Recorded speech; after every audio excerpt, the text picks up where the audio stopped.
Khalid, you bring up the topic of the United Nations, and the UN has been putting a lot of efforts to curb the use, supply, and manufacture of drugs around the world. Now, what could you tell us more about this, on what the UN has to say? Right. So, see, not many people know this. I mean, it's such a big world menace and it affects all the 200 nation states in various capacities that you have the United Nations Office on Drug and Crime, a separate department altogether. And many years back, with many of the conferences, I'll just give an example of one of the conferences.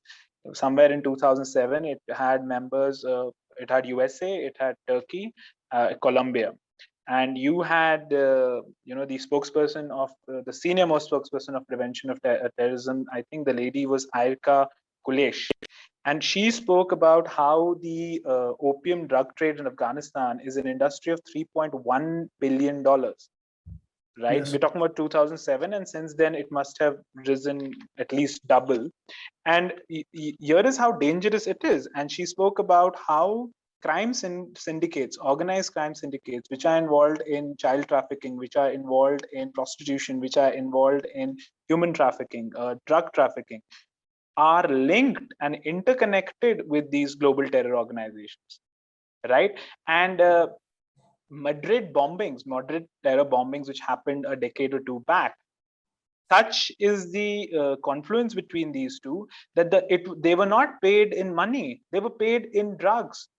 Was the drugs was the exchange of funds that happened. This is how lethal it is. And to stress more on it, we had Syed Akbaruddin Sir, who was one of our finest diplomats at United Nations.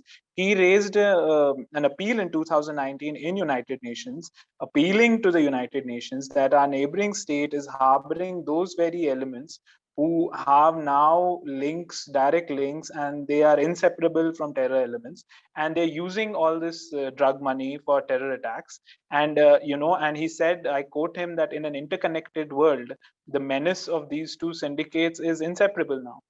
Yes. So this is the issue we are looking at. And you tell me, how many channels are discussing this? Right. And educating the youth? Please remember to subscribe to us and switch on the notifications for this channel. For our other social media links, more content, and to support our work, please visit citti.net. Dhanyavad. Namaskar.